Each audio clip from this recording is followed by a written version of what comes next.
Iran doesn't care about the well-being of Palestinians. It doesn't care about the well-being of Lebanese or Yemenis or Iraqis.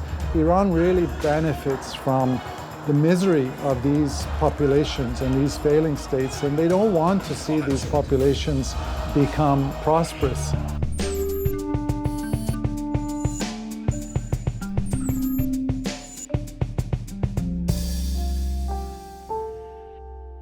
Hello and welcome to GZERO World. I'm Ian Bremmer. Do you remember that famous line from Bill Clinton's campaign staffer, James Carville, back in 1992? It's the economy, stupid.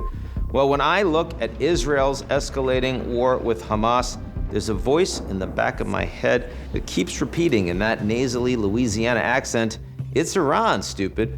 Because whether it's the dizzying arsenal of Hezbollah rockets in southern Lebanon that are pointed at Israel, or the Houthi drones targeting Israel from Yemen, or the Iranian Revolutionary Guard facilities in Eastern Syria, one thing is clear: all roads lead back to the Ayatollah. So how close is Iran to waging war on Israel and its Western allies? Iran is, after all, a rogue nation, which has been on its way to developing nuclear weapons capabilities, and that's an escalation that no one, including Iranian leadership, wants to see happen. To unpack it all today, I'm joined by Iran expert at the Carnegie Endowment for Peace, Karim Sadjadpour.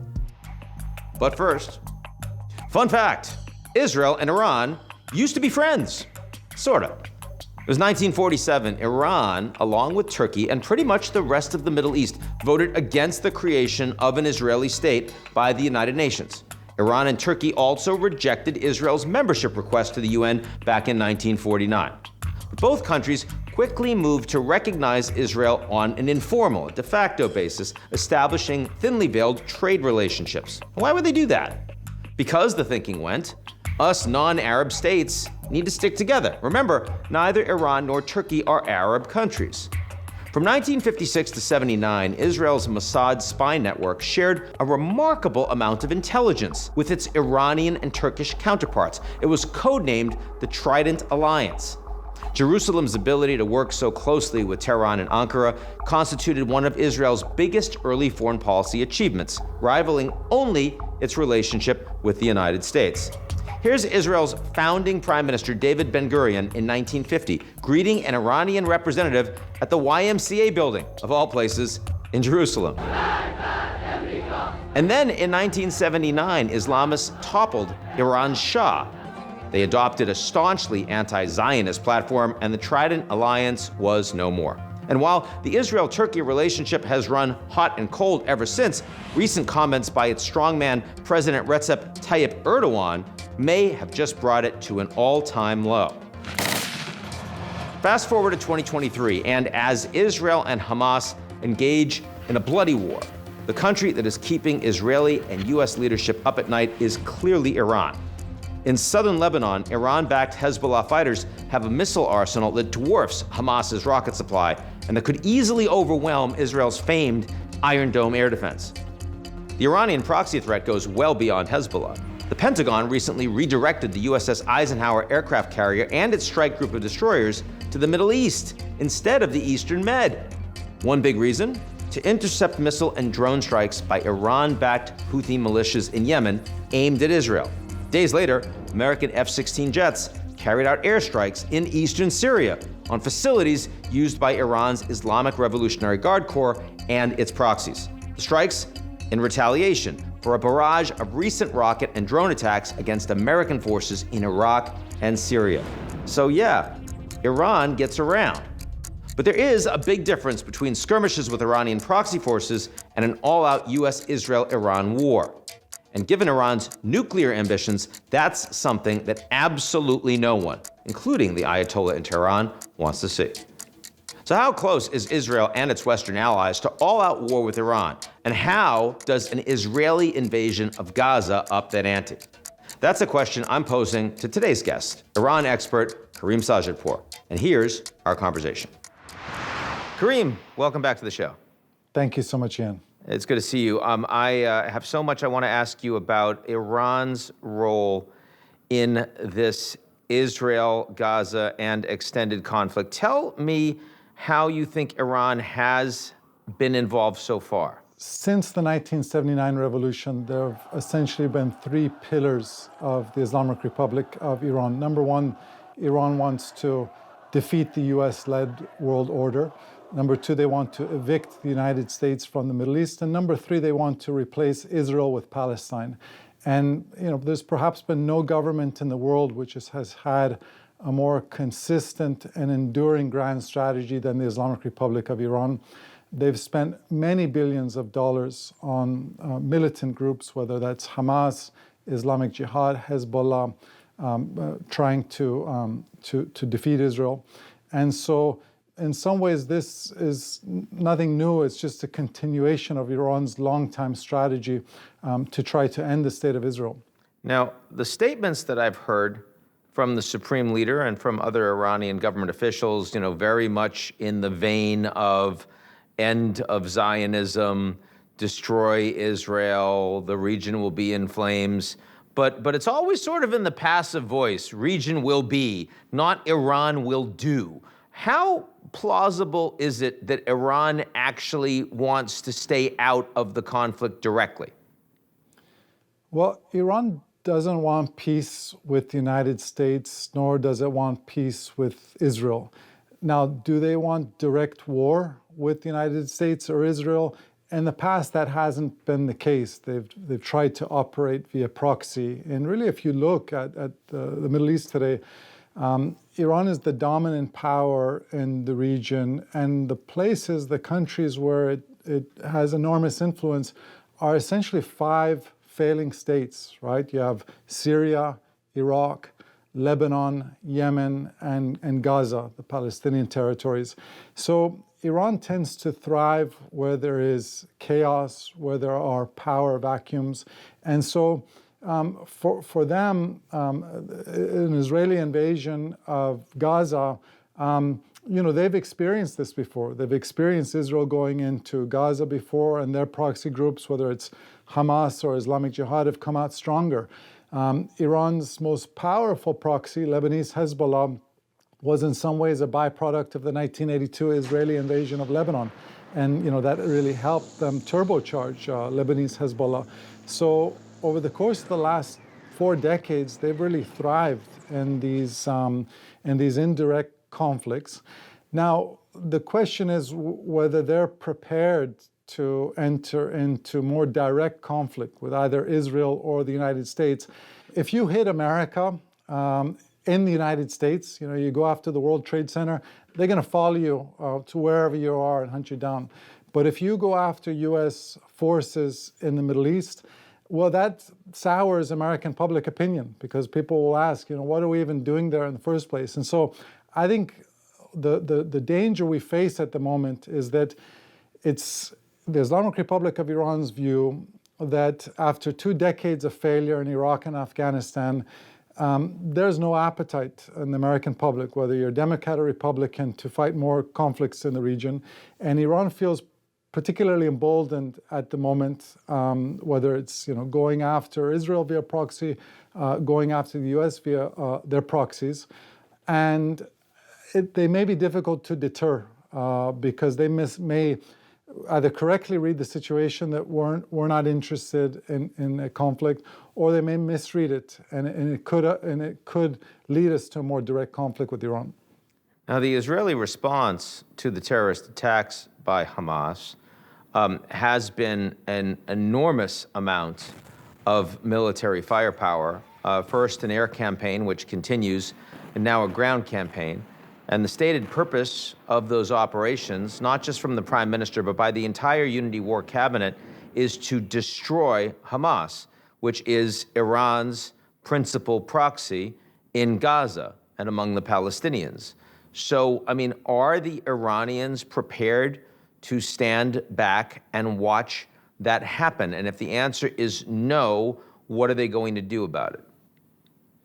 Well, again, and if you look at the history of the last 2 decades, what Iran tends to do is at the beginning of these conflicts, and the 2003 US invasion of Iraq is perhaps an example, where you initially bide your time, but then you prepare your forces for basically the post-war, right? And so that's what Iran has done with its proxies in Lebanon after various Israeli invasions of Lebanese Hezbollah, again, past Israeli wars in Gaza. They may lose the war, but they tend to emerge stronger after there's a cessation of hostilities. So I expect this time to be no different. Certainly Iran is not going to change in any way its policies, its long-time policy of trying to essentially replace Israel with Palestine and support proxy groups to that end. And they're prepared to spend a lot of money to do that. And technologically, they're much more equipped to do that as compared to, let's say, 10, 15, 20 years ago. They've become much more effective at manufacturing these precision missiles, rockets, and drones. Now, the question is whether at some point Iran will want to unleash Lebanese Hezbollah and get them involved. You know, Hezbollah has well over 100,000, perhaps 150,000 rockets they could employ against Israel. You know, that remains a question. But as long as Iran feels that that there's not going to be any direct consequences on the Iranian homeland, I think they're happy to continue to fight Israel down to the last Palestinian, Yemeni, Lebanese, and Iraqi. I'm wondering about the level of Iranian influence, and I understand that this is a bit of an impossible question to answer, but just to provide some context, right? I mean, for all of the support that Iran has provided, including training, for Hamas, like right up until the attacks, the belief of the American intelligence is that the Iranians were not aware of the October 7th attacks coming. They were surprised by it, and the Israeli intelligence seems to accept that assessment. Does that strike you as plausible? And then more broadly, when you said the Iranians might set loose Hezbollah in Lebanon, is that the Iranian call? Is that 100% Iran's call? I mean, to what extent do they really have a level of operational control over these various proxy groups in these 5 failed to failing states and territories across the region, Karim? So I would say that Iran tends to macro-manage rather than micromanage their proxy groups. So it's not usually the case where they call up whether it's the leaders of Hamas or Hezbollah or the Houthis and say, okay, do X, Y, and Z today. They tend to defer to those leaders themselves, but they don't micromanage, but on a macro level, they do have enormous influence, just given the fact that they're oftentimes the chief financier and military supplier of these groups. Now, I guess the main point I'd make, Ian, is that we really have to distinguish between being anti-Israel and pro-Palestine. Iran, the Islamic Republic of Iran, is deeply anti-Israel. And I wouldn't argue it's pro-Palestine or pro-Lebanese Shia even. And I say this in response to your question about whether or not Iran would, ask the Hassan Nasrallah to unleash Hezbollah rockets. The ruler because at the end of the day, the ruler of Hezbollah. Because at the end of the day, Iran doesn't care about the well-being of Palestinians. It doesn't care about the well-being of Lebanese or Yemenis or Iraqis. I'm always reminded of a conversation I had over a decade ago in a Track 2 meeting with a senior Iranian official. And this was in 2008. And I asked him, I said, think of all the money that Iran has spent over the past decades on Hamas, Hezbollah, Islamic Jihad. It was then billions of dollars. Now it's many billions of dollars. And I said, think of how many Palestinians and Lebanese you guys could have educated, sent abroad to become doctors, lawyers, and engineers. And I'll never forget his response. He said, what good would that have done for Iran? He said, do you think had we educated these young men to become doctors, lawyers, and engineers, they're going to want to come back and fight for Hamas and Hezbollah and Islamic Jihad? No, they're going to remain professionals. And the reason why I say this is that Iran really benefits from the misery of these populations and these failing states, and they don't want to see these populations become prosperous. And so in some ways, the more these populations experience conflict, whether it's conflict amongst themselves or direct conflict with Israel, Iran has tended to benefit from this despair of these Arab populations. Now, the United States relationship, the JCPOA, the Iranian nuclear deal, of course, is done. That certainly predates this crisis. There had been some efforts by the Americans to re-engage. Where do we think the U.S.-Iran relationship goes from here? Does this lead the Iranians to dramatically step up their nuclear efforts? I mean, the Saudis wouldn't be happy about that. Does it also lead the Iranians to be much more willing to engage in strikes against American bases, troops in the region, given what you said about that before? It's an important question, Ian. And, at the moment, I think even people inside the Biden administration would probably concede that they don't really have an Iran strategy at the moment. The hope was to revive the Iran nuclear deal. That hasn't happened. And now we're in an escalatory situation with Iran at a time when no one really wants an escalatory situation, but that's not only for us to decide. And I think that it is absolutely plausible that Iran may choose to both advance its nuclear program and up its attacks on U.S. forces and Israel, whether directly or via proxy. If they believe that the Biden administration is not interested in a fight. This is kind of what's oftentimes, this is one of the challenges in dealing with Iran is that you're dealing with a country or with a government which needs the United States, wants the U.S. as an adversary for its own internal legitimacy. And so when we have an administration which is trying to make concessions or conciliatory gestures toward the Islamic Republic, they don't reciprocate that. They oftentimes say, we can afford to be even bolder because the America doesn't want to fight with us. And so that's the challenge that this Biden administration faces, that on one hand they want to avert conflict with Iran, but if you want to deter Iran, whether deter their nuclear advances or deter their regional aggression, you have to make clear to them there's going to be cause for that kind of behavior. Yeah, that is certainly challenging in this environment. Okay, final question. None of this really affects the American economy so far. Of course, oil does, and I don't think we can have a conversation about Iran without at least one question about oil. They export some 1.4 million barrels a day. In part, that's because the Americans haven't done much to the Iranians in terms of the oil that's going to secondary non-sanctioned countries. And also about 10x that is going through the Straits of Hormuz every day, which the Iranians certainly could have something to say about if they wanted to. How worried are you about those flows in the near to medium term? Well, I think here is an example of America and China having a common interest in ensuring stability in the region in order to ensure the free flow of oil, because China imports much more oil these days from the Middle East than the United States.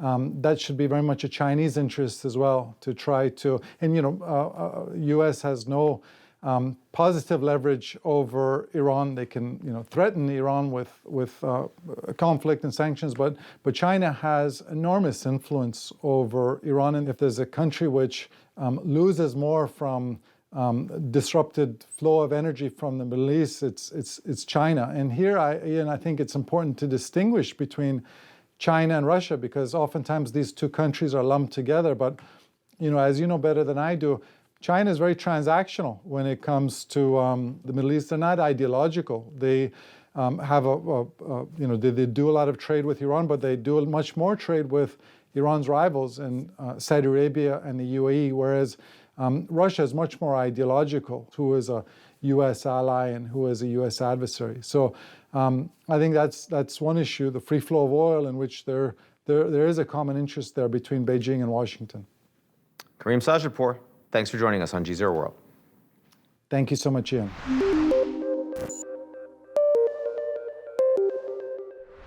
That's our show this week. Come back next week. And if you like what you've seen, or even if you don't, but you're really just freaked out about all this Middle East stuff, why don't you take a moment to sign up for our most excellent daily newsletter, appropriately titled GZERO Daily.